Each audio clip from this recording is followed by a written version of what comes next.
Sabe o que a gente vai fazer hoje? Vamos mergulhar em 4 textos antigos que, apesar de terem séculos de distância entre eles, se conectam de um jeito incrível. Juntos, eles formam uma espécie de roteiro para uma vida com mais propósito. É uma jornada que começa, olha só, numa visão celestial dentro de um templo e termina bem aqui, nas ruas do nosso cotidiano. E a pergunta que vai guiar a gente nessa exploração é essa: como é que pode uma visão de milhares de anos atrás ter o poder de transformar o jeito que a gente vive hoje? Sabe, aqui e agora. É essa jornada que a gente começa. Bom, para começar, a gente parte de um momento que é, uau, de puro assombro. É uma visão fundamental registrada pelo profeta Ezequiel. Imagina só, ele estava falando para um povo exilado e essa visão se torna a base, o alicerce para tudo o que vem depois. O que o profeta descreve é o retorno da presença divina ao seu lugar mais sagrado. E olha, não se trata só de um prédio, de paredes. A parada aqui é muito mais profunda. É sobre a restauração de uma conexão, sabe? É a presença do sagrado que inspira tanto temor, voltando a ocupar o centro de tudo. E o jeito que essa visão é contada é fundamental para a gente sacar o poder dela. Não é uma coisa assim etérea, vaga, sabe? Pelo contrário, é uma experiência que mexe com todos os sentidos. O texto dá detalhes, fala de medidas arquitetônicas precisas, do som ensurdecedor de águas, de uma luz tão forte que ilumina a terra inteira. Tudo isso serve para mostrar o quão real, inescapável e avassalador é esse momento divino. Ok.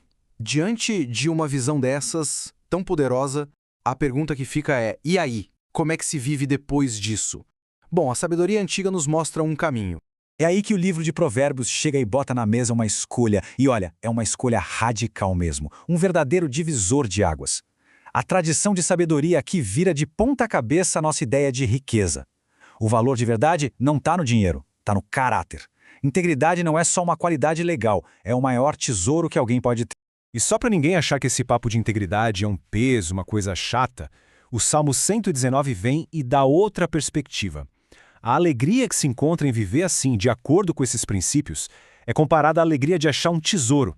Quer dizer, é um caminho de satisfação profunda, de propósito, e não de ficar se privando das coisas. Tá, mas uma coisa é ter os princípios, né?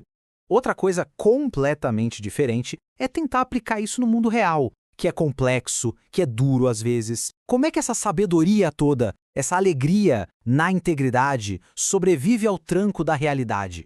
E é nesse ponto que a carta de Tiago entra em cena, e entra com uma força que, olha, impressiona.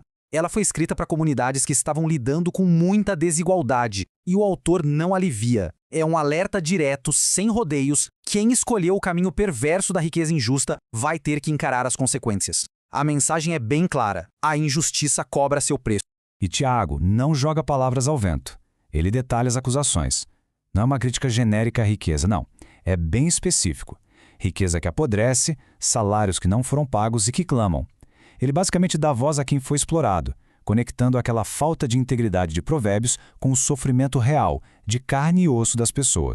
Só que, mesmo num cenário de opressão, de sofrimento, o texto não fala para cada um se virar sozinho e se desesperar. Muito pelo contrário, ele oferece um caminho coletivo, uma resposta em comunidade.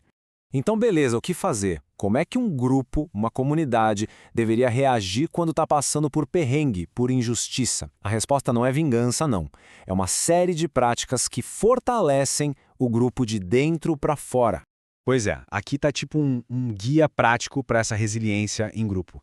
Paciência, firmeza, oração e talvez o mais difícil e que vai contra muita coisa que a gente pensa hoje: a vulnerabilidade de confessar e cuidar um do outro. A cura que Tiago está propondo aqui não é só física, é social, é espiritual, é transformar a comunidade num lugar de refúgio e de força de verdade. E agora a gente chega naquele momento em que todas as peças do quebra-cabeça se encaixam, sabe? Formando uma imagem completa. Vamos juntar tudo isso? Então essa é a grande sacada, a conexão de tudo isso. A visão espetacular de Ezequiel não é só para ser bonita, ela estabelece o porquê de tudo. Essa visão inspira o como, o caminho de sabedoria e integridade que a gente vê nos Salmos e em Provérbios. E no final, esse caminho todo é testado, é vivido na prática, no jeito como a gente trata as pessoas e constrói a nossa comunidade, como o Tiago mostra. É a jornada completa, do templo direto para a rua.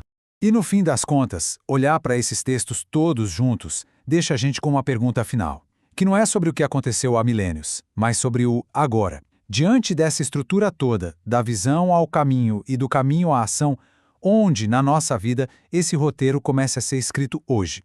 A resposta, claro, é com cada um. E pode ser transformador.